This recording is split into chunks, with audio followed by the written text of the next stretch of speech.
Hello friends, welcome back to recipe box Telugu channel. ఈరోజు నేను మీకు మటన్ దాల్చాని ఏ విధంగా ప్రిపేర్ చేసుకోవాలో చూపించబోతున్నానండి. ఈ రెసిపీ అనేది సూపర్ టేస్ట్గా ఉంటుంది. మనం ఇది రోటీలోకైనా, పరోటాలోకైనా, బిర్యానీలోకైనా సూపర్ కాంబినేషన్ అండి. మరి ఇది సింపుల్గా ఏ విధంగా చేసుకోవాలో నా స్టైల్లో నేను చూపిస్తున్నాను. దానికోసం నేను ఇక్కడ 1/2 కేజీ మటన్ని శుభ్రంగా కడిగి ఒక అరగంట సేపు సాల్ట్ వేసి పక్కన ఉంచుకున్నానండి. అలాగే 2 ఉల్లిపాయలని పొడుగ్గా కట్ చేసి తీసుకున్నాను. ఒక టమాటా కట్ చేసి తీసుకోవాలి. 1 కప్పు సొరకాయని ముక్కలుగా కట్ చేసి తీసుకోవాలి. 2 ఇలాచి, 2 దాల్చిన చెక్క, 5-6 మొగ్గలు, 2 బిర్యానీ ఆకులు, 4-5 పచ్చిమిరపకాయలు, 1 స్పూన్ అల్లం వెల్లుల్లి పేస్ట్ తీసుకోవాలి. అలాగే 3/4 కప్పు శనగపప్పుని, 3/4 కప్పు కందిపప్పుని శుభ్రంగా కడిగి 1 గంట సేపు నానబెట్టుకుని ఉంచుకున్నానండి. ఇప్పుడు ముందుగా స్టవ్ వెలిగించుకుని కుక్కర్ పెట్టేసుకుందాం. కుక్కర్లో ఆయిల్ వేసేసుకోవాలి. ఒక 4-5 స్పూన్లు ఆయిల్ పడుతుంది. ఆయిల్ హీట్ ఎక్కిన తర్వాత దీనిలోనికి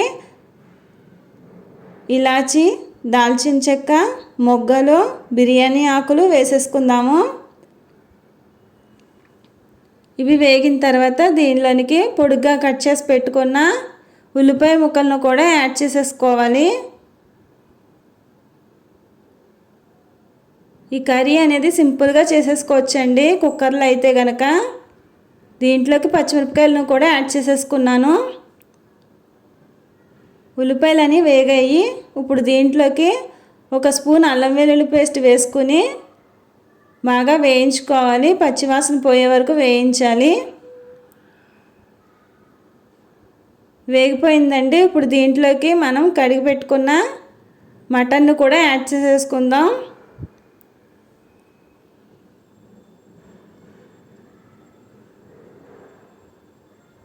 మటన్ని ఒక అరగంట ముందు సాల్ట్ వేసి పెట్టుకోవడం వల్ల మటన్ ముక్కలకి సాల్ట్ అనేది బాగా పడుతుందండి. ఒకసారి ఇదంతా కూడా మనం కలిపేసుకుందాము.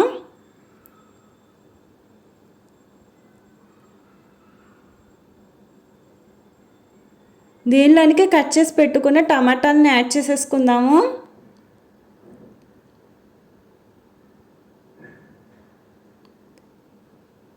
దీనిలో 2 స్పూన్లు కారాన్ని యాడ్ చేసేసుకున్నానండి.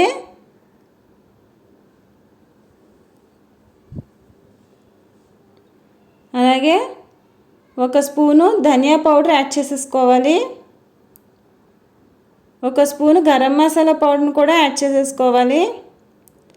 ఈ మసాలాలన్నీ మటన్ ముక్కలకి బాగా పట్టేలాగా ఒకసారి కలిపేసుకుందాము. ఉప్పు, కారం, మసాలాలు, అల్లం వెల్లుల్లి పేస్ట్ ఇవన్నీ కూడా మటన్ ముక్కలకి బాగా పట్టాలండి. ఒక 5 మినిట్స్ తర్వాత దీనిలోనికి 1 గ్లాసు వాటర్ని వేసేసుకోవాలి.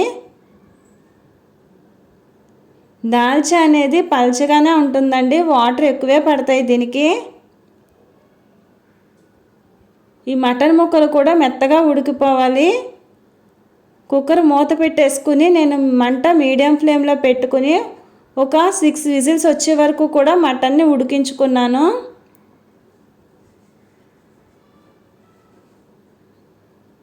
మటన్ అనేది ఉడికిందండి. ఈ విధంగానే ఒక 80% ఉడికితే సరిపోతుంది.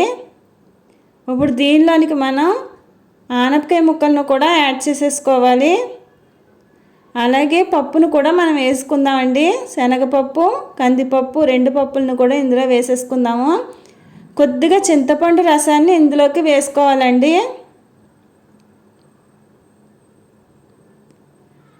ఇదంతా ఒకసారి కలిపేసుకుందాము. ఈ టైంలోనే పులుపు, ఉప్పు, కారం అన్నీ సరిచూసుకోండి. దీనికి సరిపడా వాటర్ వేసేసి మరొకసారి మూత పెట్టి ఒక 3 విజిల్స్ వచ్చేంత వరకు కూడా మనం దీన్ని ఉడికించుకోవాలి.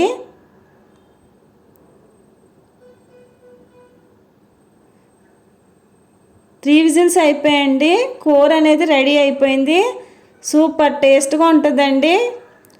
స్మెల్ అయితే అదిరిపోతుంది. దీంట్లోకి మనం కరివేపాకుని కొత్తిమీరని కూడా యాడ్ చేసేసుకోవాలి. నా దగ్గర కొత్తిమీర లేక వేసుకోలేదండి, మీరు మాత్రం కొత్తిమీర వేసుకోండి. అంతే అండి, ఎంతో సింపుల్గా టేస్టీ అయిన మటన్ దాల్చా అనేది రెడీ అయిపోయింది.